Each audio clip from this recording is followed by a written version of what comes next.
My pastor abused me in order to pay my school fees. Hi, Caro. I am Maria. I was 15 years when my mother died.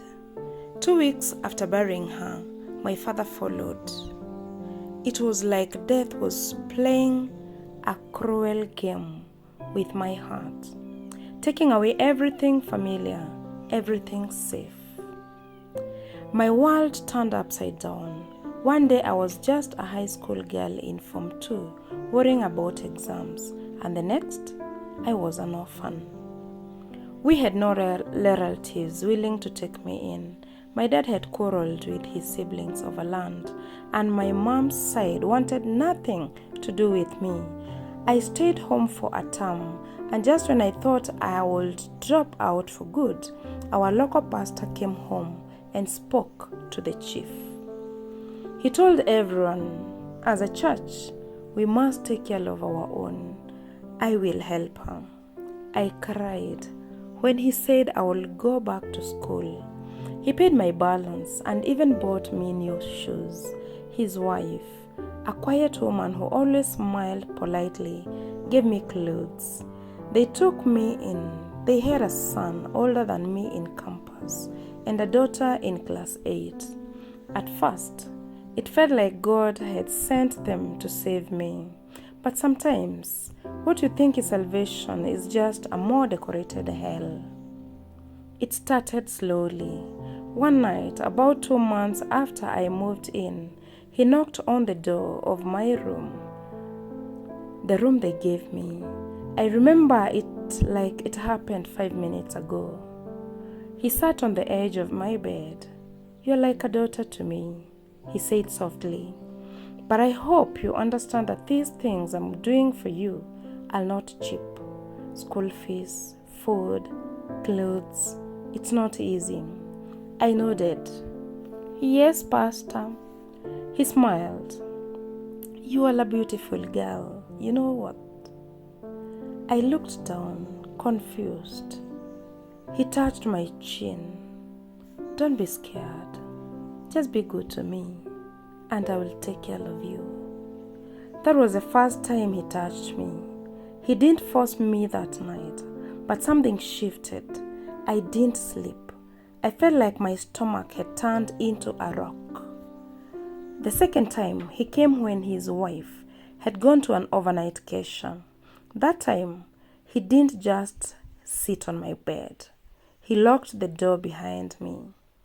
He whispered that God had chosen me specially, that in the Bible, even kings had concubines, that I was like Esther. I cried silently as he laid on top of me. He told me if I ever told anyone, I will be thrown out, and who will pay my fees then? I was 16. I kept quiet. That was my secret through the rest of high school. Every time he paid my fees, and every time his wife traveled for a women's conference or overnight prayers, he came to my bed, sometimes in the middle of the night, sometimes in the evening before supper. Sometimes he took me to church, to the office, and locked the door. He was still preaching every Sunday, still holding my hand in front of the congregation, saying, "Pray for this child. She is special." People call me lucky, favored, blessed. When I passed my KCSE and got into university, he called me to his office and smiled proudly. "You see how obedience is rewarded?" he asked. He bought me a suitcase, paid my admission fees, even gave me pocket money. But the price continued. He will come to my campus once a month. Sometimes he booked a lodge nearby and called it a small thank you for all I've done. Once he even came with his wife, and I had to sit and smile and thank them everything while she bragged to other church women that her family supports orphans like their own children. She never knew. Maybe she suspected, but she never asked. My whole university life felt like I was living two lives. One was public, a hard-working student, bright, disciplined, loved by lecturers. The other was private, a girl being used by the man who wore a collar every Sunday. Sometimes I tried to pray it away. I would fast and cry and ask God why, but each time He sent money for my rent or bought me books, I felt trapped all over again. I hated Him. I hated myself even more. In third year, I met a boy, a good one, kind, respectful. I pushed him away so many times because I felt dirty. He kept asking, "Why are you so guarded?" I never told him. I feared he would see me differently, that he would think I wanted it, that I was some kind of church prostitute. And deep down, I feared he would ask me to choose, and I still needed school fees. Now I've just graduated. No more fees, no more rent. And for the first time in years, I feel like I can finally speak. I'm not a child anymore. I'm not helpless, and I'm not ashamed.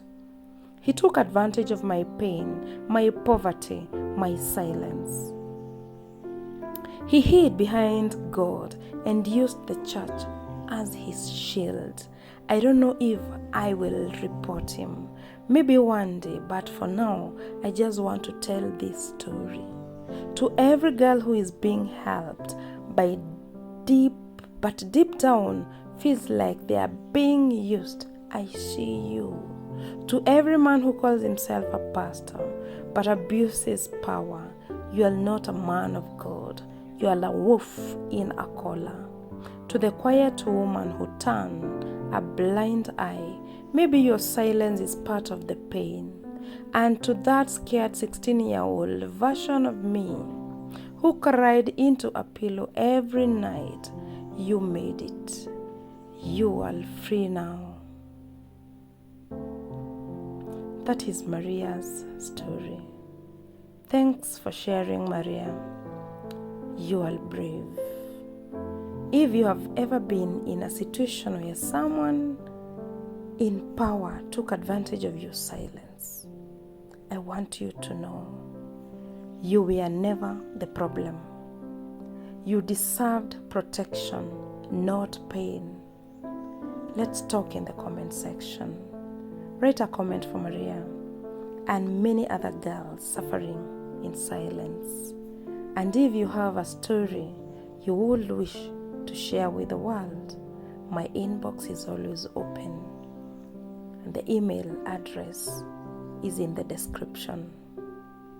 This is the Unspoken with Caro, where real stories get to be told.